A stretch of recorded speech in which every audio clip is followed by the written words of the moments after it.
Welcome to the Functional Medicine Foundations podcast, where we explore root cause medicine, engage in conversation with functional and integrative medicine experts, and build community with like-minded health seekers. I'm your host, Amber Warren. Let's dig deeper.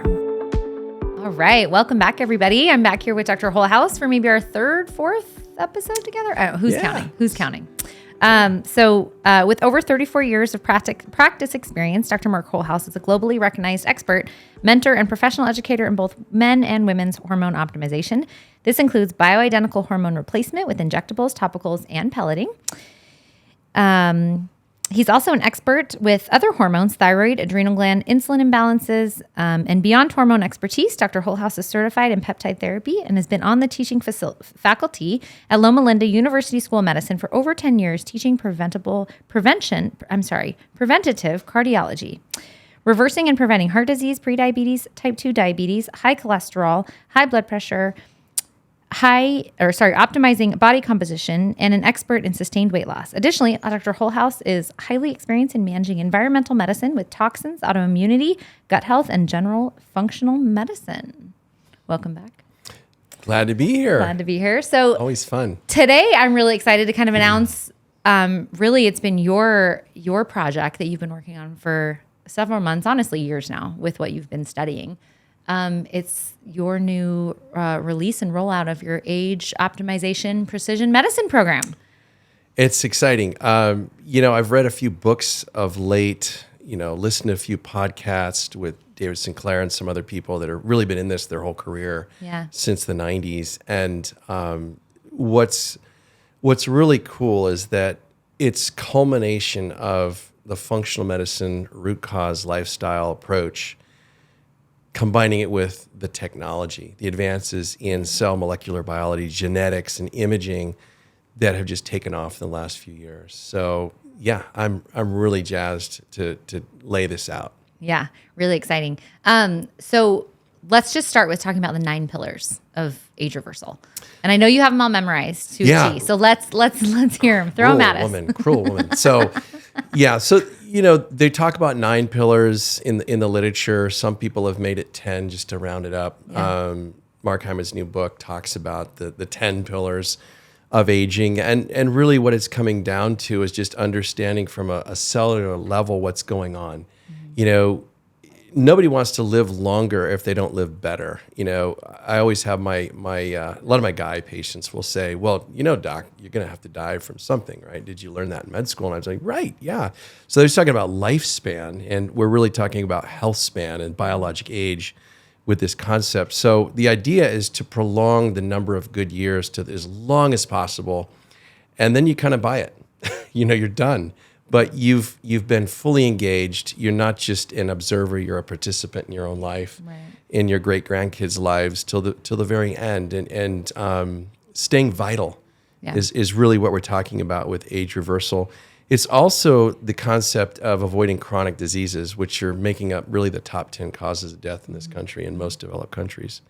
So I'm looking at this from a big perspective, right? We can get into the weeds with these 9 causes.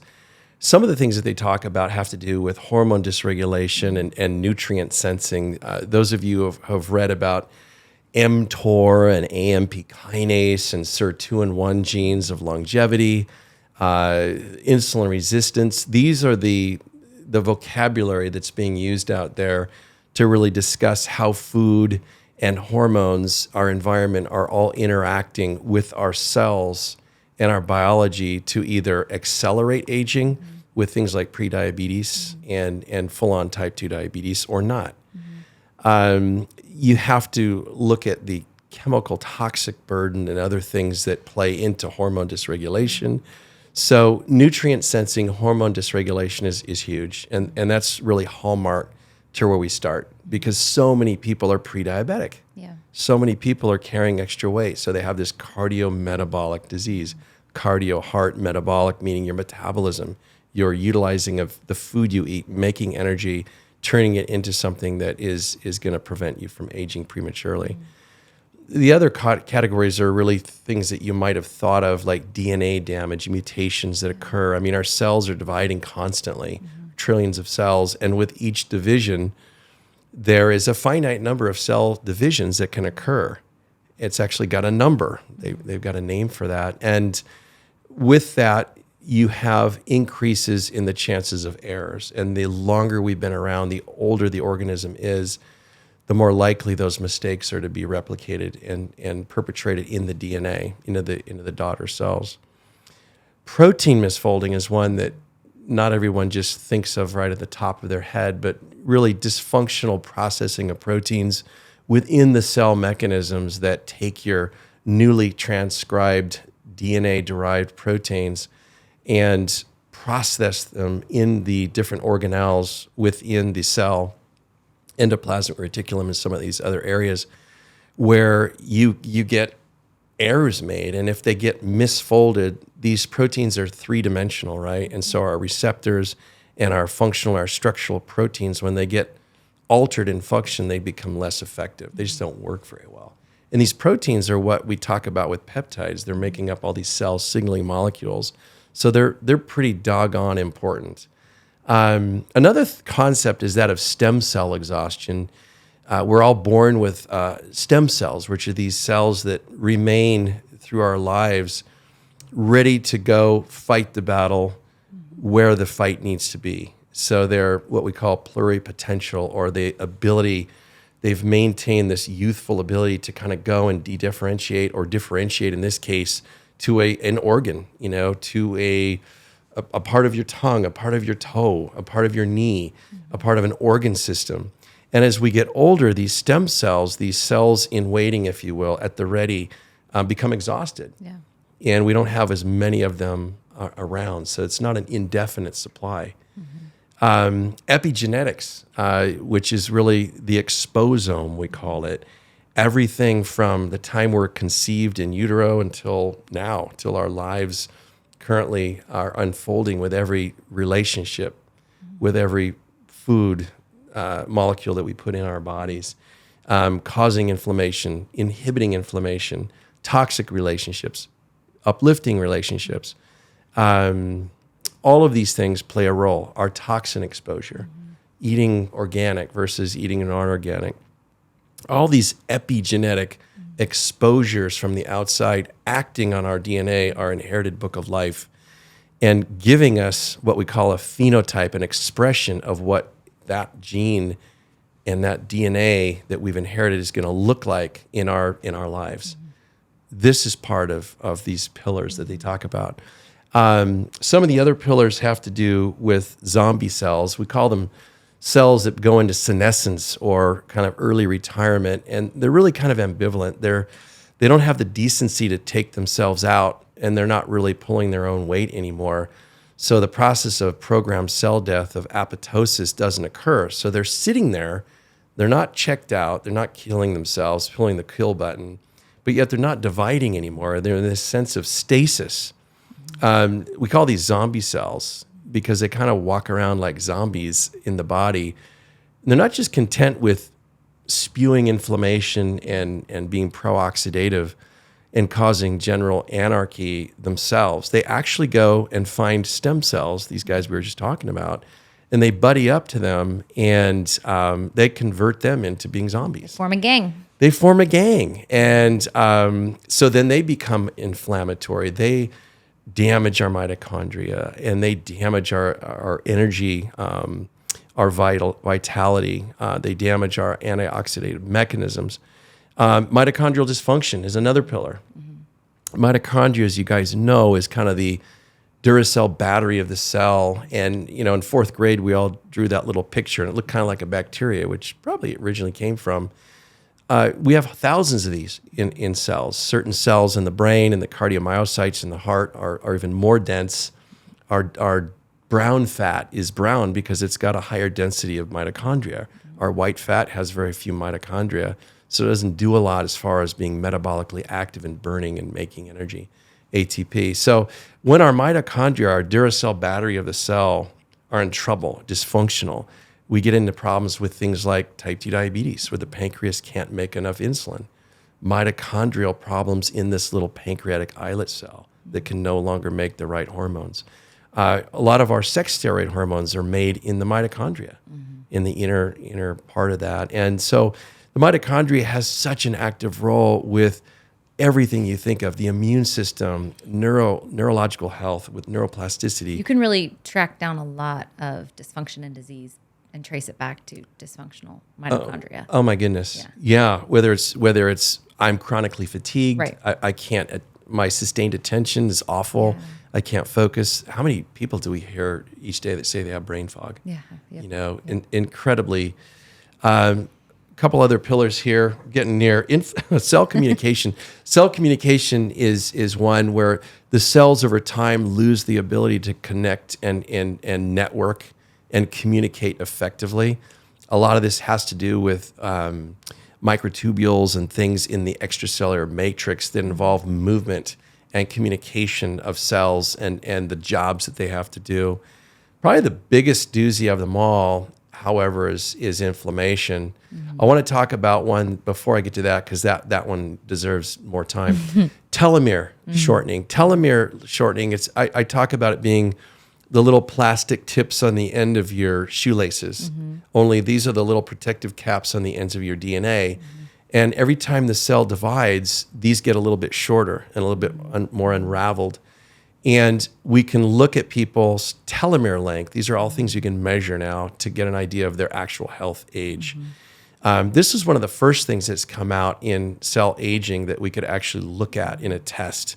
And there's so much more now with things like DNA methylation, with immune aging, with the Stanford study, with the iAge test that we can do that's really put telomere aging even in the back seat a little bit. And then, inflammation is probably the leading cause of premature aging, and it's really associated with and drives the other 9 that we talked about. So it's diet, it's chemicals, it's toxic relationships, it's everything in that exposome.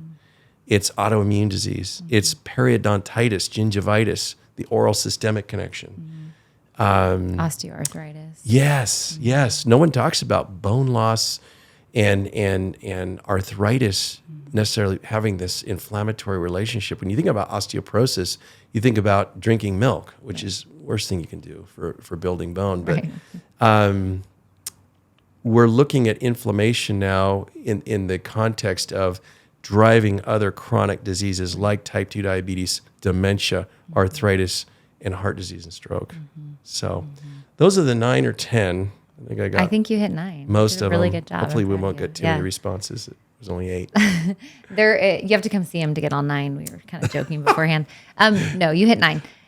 So I know our programs, we offer some really incredible programs at the Renew Institute that do a lot of what we just talked about, but this one is so unique. I don't want anyone to think that this is just like, oh yeah, add it to, the Optimal Man or Radiant Woman or some of the weight loss programs that we have out there. This one it's high touch. It's high tech. It even just includes this new word that I've heard you talk so much about, precision medicine, right? Yeah. This is like next level. This is like functional medicine, although it still delivers, is kind of a term of the past. Yeah. So tell us more about that. What is this precision medicine that you're going to deliver? Thank you. I love that question because this is passionate. I've been doing this for about 17 years in the functional medicine space, and so much of what we have done doesn't have a lot of peer-reviewed data. And being a science, evidence-based kind of geek, nerd dude, that's really been hard on me.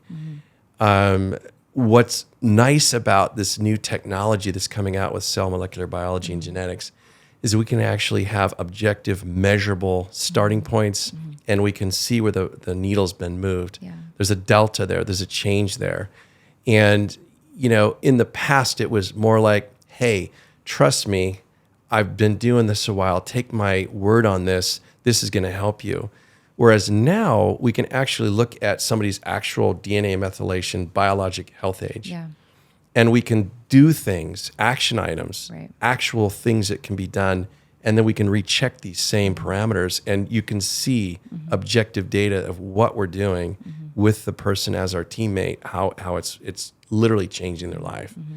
The high tech part is just that. It's the new developments in cell molecular biology. It's the advanced imaging that's out there now, not just whole body MRI, but some of this amazing total plaque scanning that you and I have been talking about. Holy cow, it's next level. Yeah, I mean, that's like an understatement, next right? level. For the first time, we can really, in a non-invasive way, measure soft plaque in the coronary arteries, not just the calcified plaque that we see on a coronary artery calcium score, which is that safe, older plaque that's actually stable.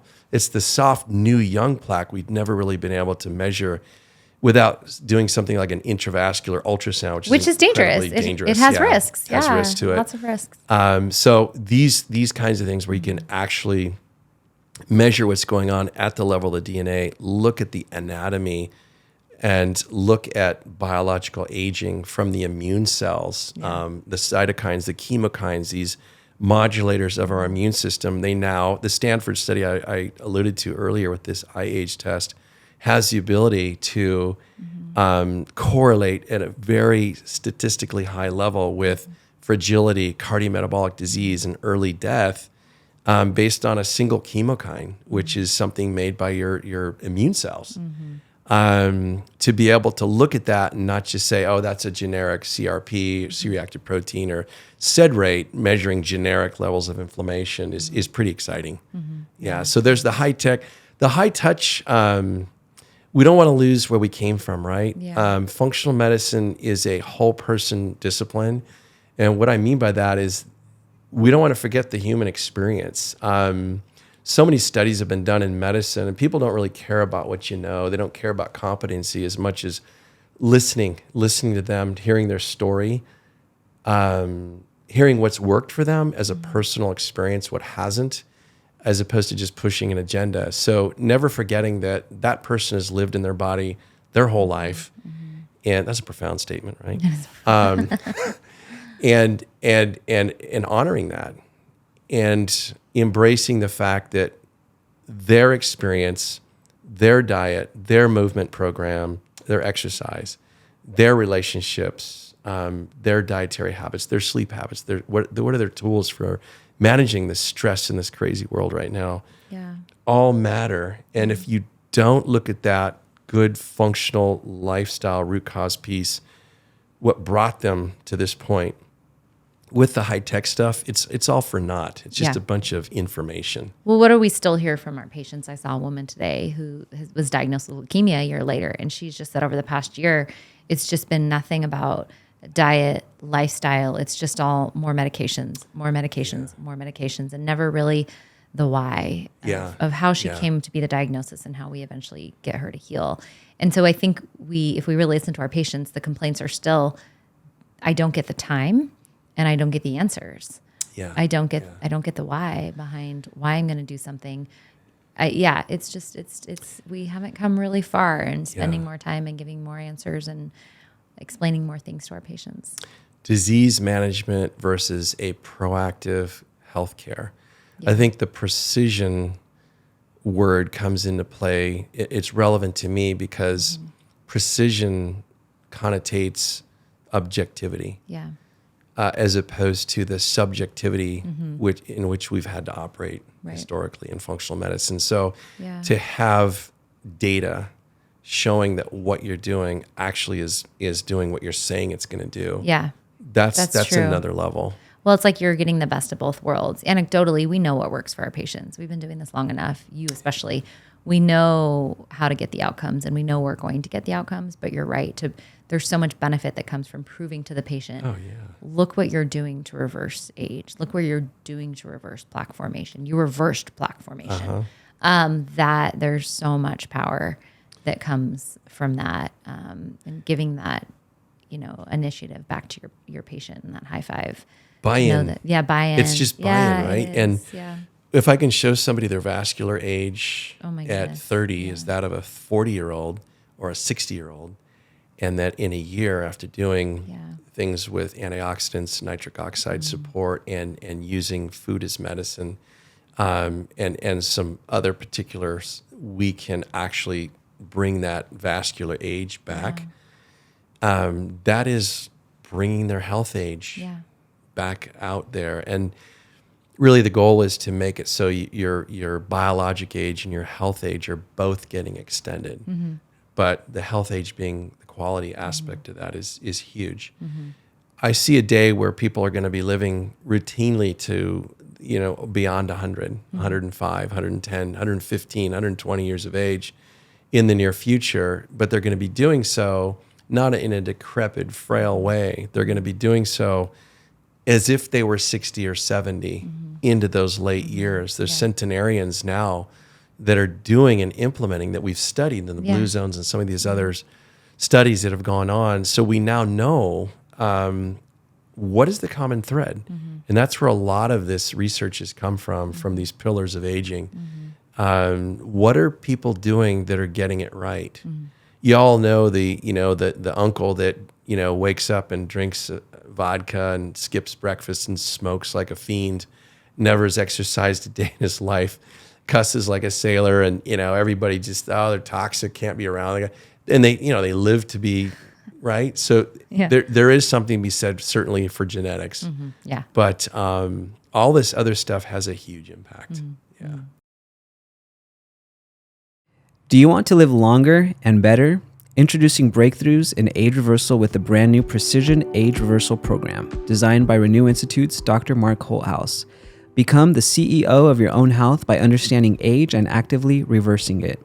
Precision Age Reversal is available solely at Renew Institute. To learn more, go to renew-institute.com/precision. So on the topic of genetics, I'm personally intrigued by this new genetic test you're going to be rolling out in this program, the 3x4 genetics. Can you touch on that one a little? Yeah. When we started looking at genomics and genetics years ago, a lot of us in functional medicine were just utterly overwhelmed by the data. You'd get something this thick, 1,500 pages of data summarized with a few sheets on top. And the patients, it kind of had the promise of being like a laser. Don't cut the hemorrhoids, laser them out. Well, it's still traumatic. It's the same kind of buzzwords, right?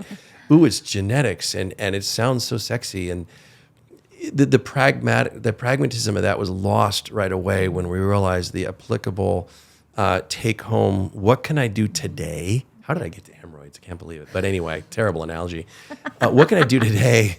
It's the end of the day, right? Podcast. What can I do today that's actionable, that's pragmatic, that's practical, that I can apply? And so I'm of the mind now that I don't want to deal with that unless I have a report that has broken this down, dumbed it down for me, and said, look, you have challenges in these different areas. Here's where you need to be focusing on micronutrients. Here's where you need to be focusing on exercise and nutrition. By the way, you're not going to detox well, and don't over-methylate this person with the wrong folate, folic acid, supporting and pushing that pathway, because you're just going to make this person more anxious and hypermethylate them.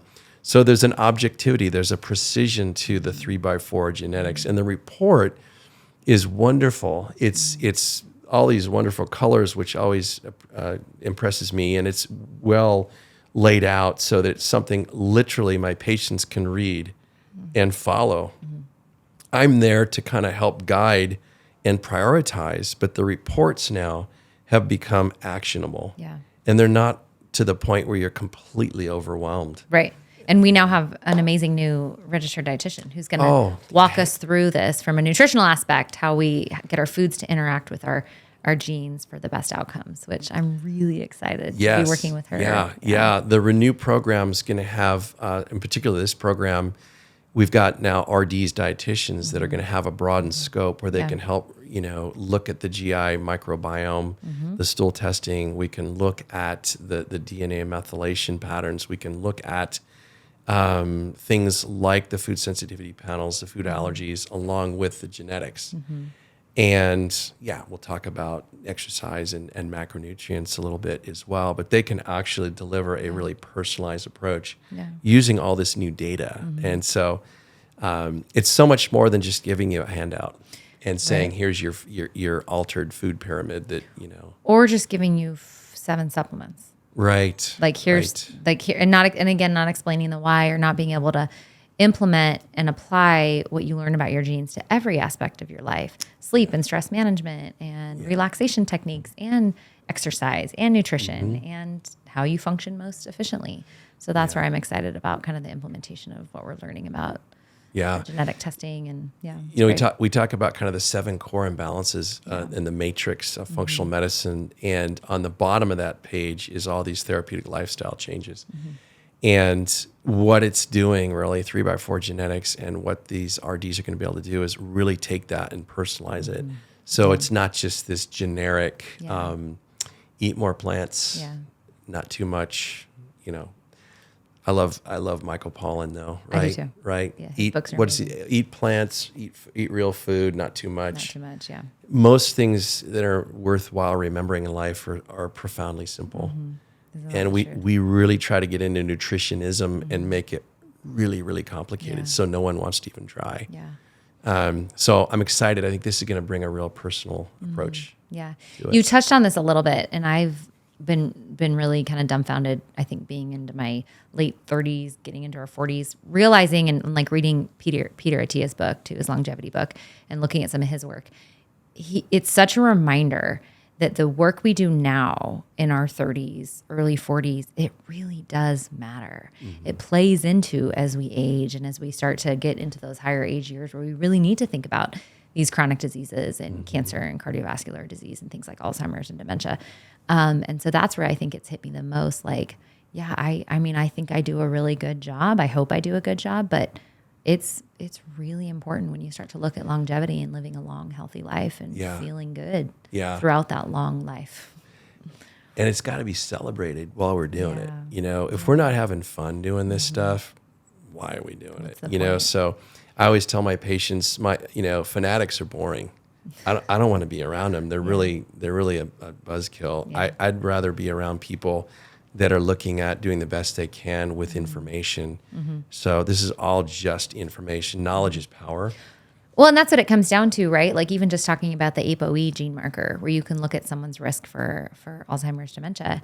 I have so many patients that are like, heck no, that'll drive anxiety. And I get that and I respect that. But at the same time, then you know where to put your efforts. Like you're saying, we want to have an enjoyable time. If I know where my DNA is interacting poorly or how I can optimize certain things, I know what's worth it to maybe not consume, to the ways to exercise, not exercise. Then I'm able to kind of pinpoint my life and then live life in a much more enjoyable way. My dad's story Yes. a little bit. Yes. He's kind of this elite athlete. He's got no risk factors for anything, and he has this stroke. And I'm watching him on the podium signing autographs, and he's getting a facial droop. And long story short, he gets this MRI. He has a little frontal lobe stroke, and the neurologist put him on his Plavix, his aspirin, and his Crestor, and said, "Have a nice day. I don't know why you had it." So we get him. We do advanced cardiovascular testing. We found out he's got this inherited genetic subtype of LDL, Lp(a), which is an incredibly high risk for stroke and heart attack. And we think 1 in 5 people have this. This is not rare. Yeah. But the cardiologists still aren't running this test. Yeah, it's. Anyway, sorry, I digress. No, it's we're passionate about this. It's, so that's something that's really relevant. So because of that, I go get a blood test. Guess who's high? You. Yeah. I'm high too. Are you really? My dad's high. My whole family. Yeah, we all have it. And with like your 300-400 history. Yeah. Oh wow. Yeah. So. Well, let's not react like that. Well, wow. Mine's high too. So no judgment. So we have people that are doing all these good things, eating. You and I, we're just as examples, exercising. We're doing all these things. We're trying to manage our stress, only to find out that there's something that's completely unrelated to anything we could do volitionally. Yeah. That's totally genetic. Right. That there are things we can do to actually lower that and dramatically reduce our risk. Knowledge is power. I have Alzheimer's in my family. My grandfather had it. And I was really happy to see my ApoE was okay. Good. It's not the only risk factor, but knowing that will help me determine, hey, what kind of diet should you be on? Exactly. Are saturated fats going to be a problem for you? Where, I don't worry too much about that as long as it's not in excess when you don't have that. People always ask me, is caffeine bad? I said, it depends on your genetics. Totally. So, cool. Knowledge is definitely power. I always say fanaticism steals your joy. We get most of our joy with sharing in community around food. Yeah. So it's really important to not make food a drag. Food still has to be all of those wonderful, fulfilling community-oriented things. Right. But man, let's not go with the default, which is everything in the grocery store. You look around you and go, except for the meat and produce aisle, everything out here is kind of crap. Yep. And that's really as complex as it needs to be. So we always emphasize here that 80-20 rule, of doing the right thing that way 80% of the time. You're probably going to pull it off. Yeah. So this program is really just taking the tech and going to the next level. Yeah. It's holding us as providers accountable for what we're offering and what we're having people engage and spend their resources on to say, hey, this is making a difference. Right. This is a measurable, actionable, precision approach to lifestyle medicine using this new data. Amazing. So we can end with this. Who's the ideal candidate? The ideal candidate for this new program is somebody that values their health, who's all in, who is totally sold out on doing everything they can to have the best quality, the best version of themselves.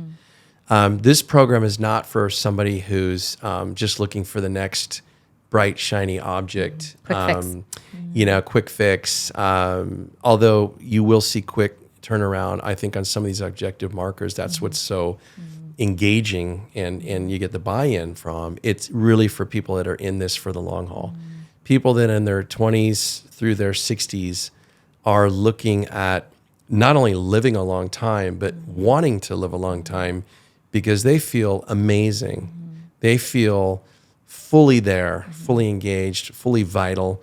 They are not suffering from pain and they're not suffering from diseases, most of which are completely avoidable, on 15 different prescriptions, bankrupting their savings they've worked their whole lives for. I want these people out traveling in their Winnebagos or whatever they're called now, and I want them out having a good time. Not Sprinter vans. Come on, they're not Winnebagos. They're Sprinter vans. Yeah, where you been? My age, man. So Sprinter vans are really cool, but I want people in them traveling the world and not traveling back and forth to their doctors and their pharmacists. And that's really what this new program is after. People have all kinds of things that they perceive as value in their lives, and that's their checkbook shows that when you read through their register. We're hoping that people will put their health, their family, their future at the top of that list with this program. And we're looking for folks that are really eager and willing to be team members, team players in this, because this is a team approach. This is a team sport. This is not me pontificating and wagging my finger. This is a high level, high tech, high touch approach to optimizing health and not simply managing your diseases till you need a prescription. That is not why I went into medicine. So. Boom. That's a really good way to end. So I'm lying. I'm actually not done yet. I like to end each one of my interviews with, and I think this will actually be, I'm really excited to hear this answer. With in this topic of conversation, precision medicine, age reversal, what is one aspect or one piece of advice you can give our listeners that can move the needle the most on what we just got done talking about? If they can go home and implement something tonight that will change their cell turnover and change their ability to prevent disease. So I'm not going to give you one because I can never do that. But I'm going to give you a theme. 8 hours of sleep. Love it. And hug your significant other often. Love it. Buy a pet. There's data. Owning a cat lowers your blood pressure. Or a dog. He's a cat guy. I just got a new kitten. I am weird. Winston is awesome. He's an awesome male kitty cat. And do you take him on walks? No. We do have a harness for him, but people in the neighborhood start talking when they see me walking him on a leash. And eat lots of plants. I love it. Lean, clean protein and lots of plants.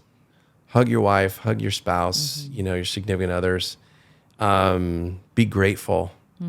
Be grateful every day. Some days it's harder to make that list than others, but force yourself to do it. Yeah. It's a whole lot more than one. I know, but it was good. But those are easily implementable things that people can do, in the next 24 hours. So thank you, Dr. Holthouse. So very welcome. I know your wait list is open for this program. So I've actually been looking forward to the day I can say this. Click the link below.